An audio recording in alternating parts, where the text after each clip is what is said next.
So walk me through what happened with Logan Taylor. Was he driving around? Her Okay, so here's what happened with Logan Taylor. I get a dispatch on the radio. I need 77s immediately. I have Jack Cortair wanted for first-degree murder on a doctor. I need 77s, and we're gonna do a felony stop. So I'm like, okay. So he positively ID'd him. Criminals in the car were like, "What is going on? Why are we getting pulled over? Why are we getting?" Hold on. But how do you ID him though? Just his voice? This is the way I'm gonna talk. I'm gonna tell you. This is where it's leading up to. Okay. I get there. We have 7 officers there. We have 3 officers ready in position on a felony stop. The criminals come out of the car. They're wondering why are they getting pulled over and what is this for? The next thing I hear Logan Taylor saying is, I heard who possibly it might be, which is Jack Cortair being in that vehicle. That's why we're felony. And I stopped. I said, excuse me? I said, what? I said, how are you going to felony stop somebody? The person drove by him. That's how he pulled them over. So, I mean, you drove by him and he saw, what, the cookie mask or heard the voice? No, there was a mouse mask, no cookie mask. So he heard Jack's voice, basically. He heard Jack's voice as they were driving by and immediately pulled them over. And to be fair, to like breaking down to you, if I like, let's say I hear Mr. K's voice in the car and he's driving, he's wanted for like something like that. To me, that's reasonable suspicion enough to believe he's in the car because I heard his voice. But it's not enough to make an arrest. It's not enough to make a detainment, right? Because if I can hear somebody's voice that sounds familiar to somebody who's heavily wanted, I can detain that person until I figure out their identity, right? If that's not Jack, then they'll be free to go because obviously we all know voices, they can fluctuate. People can replicate them.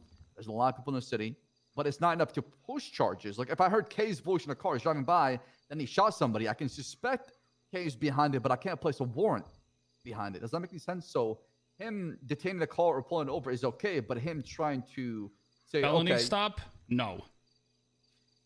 8 officers there? No. I wouldn't felony stop it. I would approach it like a normal traffic stop to try to not draw a lot of attention. Exactly. If I can get more clarification, can I be like, oh, is it really Jack or not? And once I got close and talked to them, like, oh, now I know for a fact it's Jack. Send me back up, right? Yes, exactly. But it was immediately a felony stop. It was immediately 7 officers because we knew it was going to turn into a 78's call because of the fact that Jack Cortair has a warrant for first-degree murder on a government official, which was a doctor, which was psychoed his dad or some shit. Okay? And I think from the get-go, this went terribly wrong. Can I tell you something? Yeah. When something like that happens, right? And maybe you've done this, but this is just me talking to you. And I don't want to take this the wrong way. When something like that happens, you are supposed to be a mentor. Supposed to be people you can pull people aside and be like, listen, no, it's not how we do things, right? Pull them over is fine, but if you're not confident it's Jack, don't felony stop it. Don't aim guns. And unless you're right, and that's my fault. Yeah, that's my fault. You got 2 stripes. You're equivalent to a senior, right? You can come off easily as a big brother. I know you can. I know you have that. You have that energy. You have that, mentality. Like you can pull people aside and correct them. Tell them, listen, that's not how we do things. Let me show you how we do it, right? Yep. It's easy to get lost in this person is wrong, this person is right, but it's always better to focus on how do we make this better so it does not happen to somebody else, right? Because we don't want this to happen again and again and again. That's the most important part of this thing, right? Why talk about it if it's going to happen again? Yeah. You're right. And that's on me. The thing with me is just like with this whole restructure mess, I'm trying to take it as serious as possible. And I don't want to step on toes. I'm not, you know what I'm trying to, I'm just trying to stay in my lane. And, I am wrong for that. I should have been that mentor and I should have spoke up then and maybe it would have been different. You're 100% correct on that.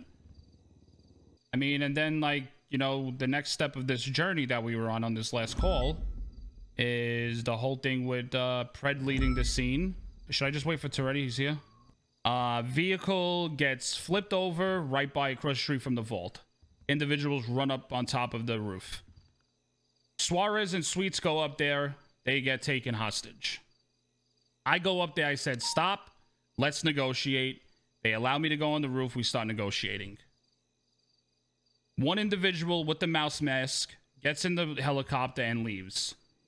They were very confused also. I said, why did we break negotiations? What the fuck is going on? Why did they leave? They were very confused also. I don't know if they were bullshitting me or not. Obviously, they're criminals, so I don't believe nothing they say. But they were very confused, and out of good faith, they immediately handed Sweets over to me as one of the hostages that they had. They gave me... on the rooftop? This is on the rooftop. This is on the rooftop. This is after the helicopter fled with an individual inside. I'm assuming the individual that fled was probably Jack. Probably, but we don't have a positive ID on him, right? So... they immediately hand over Sweets to me. They say, we are so sorry about that, this, that, and the third, yada, yada, yada. Now, under those circumstances, everybody believes, fuck them, they broke negotiations. We don't give a fuck. Stubble... Just the guy left in the helicopter. Yes. Stubble now takes off, chasing the heli. He's like, let's change this channel to different... I don't know who authorized the channel to be changed, so they're on a different channel. Now, I'm up there... and Pred is leading the scene on the ground because I'm negotiating up top. Okay. Okay? Which is totally fair because like Stubble said, I shouldn't be doing 1,000 things at once. I have these two individuals that are up there willing to surrender to me for minimal charges, which I was going to hit them with possessions and 1 time instead of 2 times of a kidnapping of a government official. Okay. All right, it's fair for surrendering. Okay, I like it. Okay. Right. And the fuck up. On radio, Pred turns around and says, absolutely fucking not. They fucked up. They broke negotiations. You can lie to them all the fuck you want. They're being shot down. Now, with that, I go totally silent. And I'm like, what the fuck do I do here? How do I get Suarez out of here? Oh, boy. Okay, what happens They next? heard me say Pred. Because I was trying to get Pred to negotiate better with me. And I got a fucking bullet in my dome. Look, yeah, I can get it. I can sympathize with you. Yeah, no, I'm trying to understand why they shot, unless they heard something more than that. They didn't hear nothing more than that. They heard my silence. Fair. Well, because you know in why my they head, shot. I'm saying, how the fuck do I lie to these individuals? Because Pred just told me no for the negotiations, for the surrendering of them. Now, in my head, I'm sitting there. How the fuck can I get this to work out to save Suarez's life and every other cop that's down on the ground? That's what's going through my head at that point. And as I'm thinking, and I'm saying, what the fuck can I say right now to help this situation out? Because I was denied from Pred on the surrender, I got shot. Yeah, no, for sure. No, like I said, if I was in that position, and it's just every single office is different.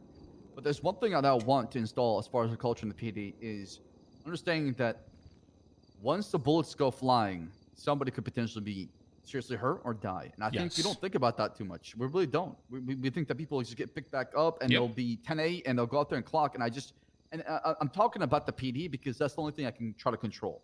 Yep. Criminals, there's not much you can do about that part, right? We can only control what we can control. But as PD, we can have that standard. So we'll try to negotiate with them and de-escalate. And if they say no, then the bullets will come out. I don't got a problem shooting, right? But at least we've done our due diligence and we exhausted all resources available to us to try to get to that point. Bass, when I tell you that these two individuals knew they were fucked, they knew they were surrounded, and they were going to surrender to me, I could promise to you that they were surrendering. And I'm there to de-escalate and preserve life. And I'm told, fuck no. Do what you have to do to lie to them. They are getting shot when they get in their vehicle. 100% they should have been shot when they got in their vehicle. Look, these guys literally were potentially harboring a fugitive and a first-degree murder warrant. The reason why they were panicking as much is because they knew what they got themselves into and they fucked themselves, right? Mm-hmm. We don't know if Jack was there or wasn't there. The assumption is he probably got away in the helicopter, like you said. However... that's fair. They should have been shot. Please. It's just we got other officers who hostage got shot though, right? Right. But listen, here's the biggest problem, and I don't fault you for this too much. You understand what happened. So the problem is they sensed your hesitation, probably, and they sensed your nerves. Now, what can I'll be honest with you. I'll be completely honest. Once you got these guys in custody, if you got them. Mm-hmm. They were not getting minimal charges. You can lie to them, but these guys are going in interrogation. We are interrogating them, trying to get them to say stuff. Subpoenas for sure. Subpoenas, Toretti, everything. Toretti, let's be honest here. What day would it fucking stand in court for a voice ID? It's not about that. It's not about that. They ran. So the voice ID is not an issue. The issue is, we had no positive ID that it was Jack Cortair. We're not charging him with anything. Fucking time. Right. So we're not charging Jack with anything. Shooting him either. Right. So look, a felony stop. I think a lot of people get nervous about this, and I think people need to understand. A felony stop is not an arrest. It's a detainment. Yeah. You still have to go through the proper channels, right?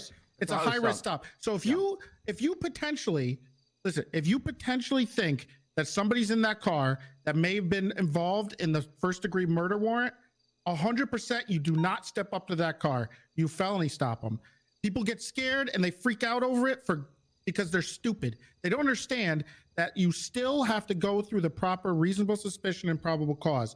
You can't pull someone out of a car for a felony stop and then immediately arrest them and search them, right? You have to have a reason for that. But so this is for officer safety. I will disagree with you on that, and I think me and Bass agreed on the same thing. Just because somebody drives by and you hear them, you should not right away felony stop. It should have been a standard 38. You go up to the vehicle. The minute you hear that person start talking, or if he stays quiet, and you ask him to take his mask off and he doesn't, that's when you... No. That's when dead. You're not dead, Toretti. That is a ridiculous thing to do. That is unsafe, and I would tell somebody and probably strike them if they did something like that by themselves. If they're going to do that and do a 38 on a regular one, they need to at least have somebody with them as backup. You're not go up to a car that maybe you go back to somebody from, supposedly from Gulag Gang, or supposedly you think somebody in there who's wanted for murder. You don't run up to them. You just don't. You either don't stop them or you get backup. Because it's just risky. What I'd do is actually I'd investigate further. I'd back up. I would request for backup right away. I'd start seeing who comes out of the car. I would investigate further, but I wouldn't really pull him over and do a felony stop. That's just not me. I like to investigate further. I like confirmation, like I said. You're not arresting him though. No, I know that. But if it is Jack, you are arresting him though, because he's wanted for murder, right? Right. So if I have a good inkling that Jack is in that car, I'm doing a felony stop for sure. I'm not pushing that car. Okay. And Jack, and the one thing we have to all understand, right? Jack didn't have his cookie face on. There was an individual with a mouse mask. Okay. The thing that gets me the most already, this thing would have not have. This thing would have. I'm sorry, and listen. I'm a plain Jane fucking senior officer here, senior ranger. So if you hear somebody driving by you, and you get so determined to get on this person because you think none of this would have even happened by just somebody driving by and you hearing them.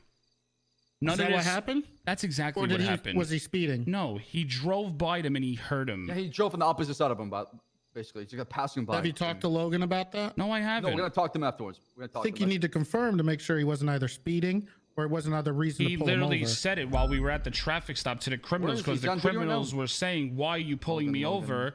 And that's when he said, "I heard who might be Jack when they were driving by." I don't see him on duty. When me and Bones found out the reason why he was pulled over because he heard his voice driving by, me and Bones immediately stopped and said, "How are you doing a felony stop right now?" on his voice. That you didn't get no positive ID. I talked to Pred just before I came up here because I wanted to get a TLDR. And what he said to me was that he said you should lie to him about the charges, but they aren't going to get them. I think he was trying to communicate to you that they aren't going to get those charges. So now it's a miscommunication, correct? So can we just get Sweets down here and Suarez down here? And I can promise you they will both fucking tell you how a shitty call on the part of Pred was, because Pred was just seeing red and just wanted to shoot these motherfuckers. Please? Because I'm not going to stand for this bullshit. Mineo, can you give us a room real quick? Yeah. Listen, before I leave, I am not going to stand for this bullshit of people giving you the runaround to save their own ass. I'm over it. I'm tired of it. Okay? It's as simple as that. Get people that were down here, which was Sweets and Suarez, the one that was taking hostage, and I can guarantee you they'll tell you different. But I'm not going to sit here and stand for the bullshit of Pred giving you the runaround to make himself look better. I'm done with it, and I'll be waiting outside.